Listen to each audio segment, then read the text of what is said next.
Frustrating for Kevin Love and all of his teammates playing the Warriors, who now, by the way, continue their highest winning percentage in a 4-year span in playoff history. They're 62-20 in the last 4 years in the postseason.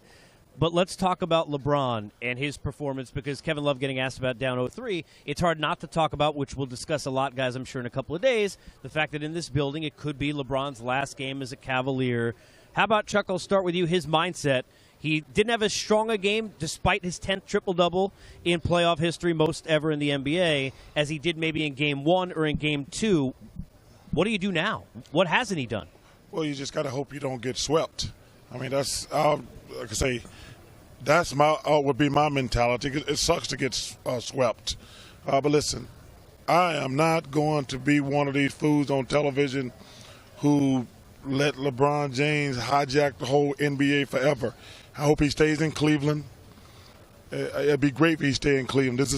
These people love him. He's a once-in-a-lifetime player, born in a city and become a legend. I hope he stays here. But I'm not going to sit around and be one of these idiots who my camp tells me and he going here, he should go here. He should stay in Cleveland. They got a really good team. Listen, first of all, he started the super team thing. So now it's coming back to bite him in the ass. It's an awkward situation. But this team is a good team. But they're far away, though, right? I mean, from everybody's far away from the Rockets. Well, you said the Rockets. Everybody's far away from the Warriors. Yeah, but I agree with Chuck. You know, I hear all these places. Sure. And I don't see any of them being better than here. Not the Lakers with 3 new people. You're not going to beat Houston. Or the Warriors. Forget the Warriors. Yeah, I don't think you even go make it to Houston. What about Houston?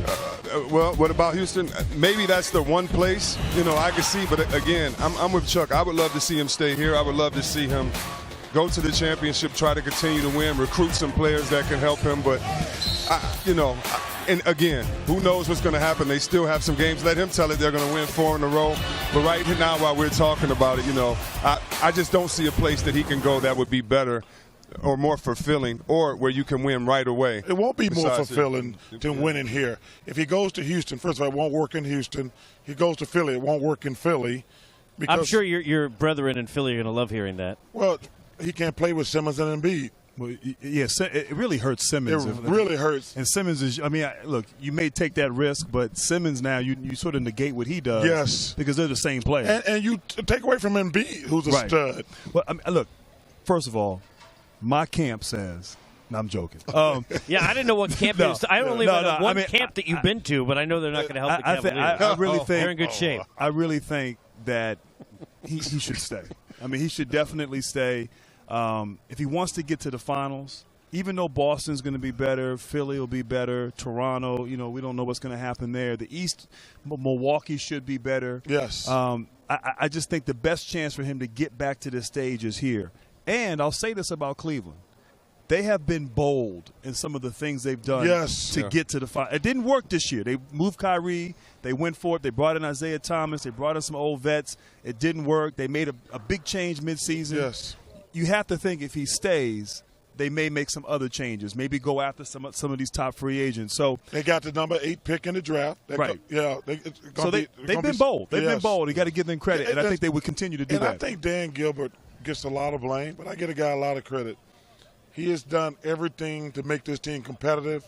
He's overpaid some guys because LeBron. That's the problem. Because LeBron wanted to, but because LeBron. But Chuck, now that's the problem. Yeah, but you can't have your cake and eat it too. No, but can you overpay somebody team, and I agree with you, Chuck. But where you're going, can you really overpay someone when your organization is now known for all time? This organization is much more valuable than it's ever been, especially the days when we would play here. So no question. I agree with Chuck that the franchise has done all they can, but I think it's been a mutually beneficial. Absolutely. And so I'm saying, all the names we talk about him going to L.A. with, if it's possible, why wouldn't you get them here? And I agree with Chuck that can happen. That's why I just see this being just being his best. It's a perfect situation. It is. They love this guy so much. Yes. I mean, this guy was born here.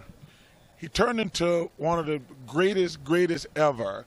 I mean, you see all these 23 jerseys around here. This guy is a god. They love this guy so much. And I think personally he should finish his career here, because if he wins championship other places, it won't be the same. That one championship in Cleveland is worth 2 or 3. And if he was somehow able to win another one, it would mean more than going to the Lakers or winning with the Rockets.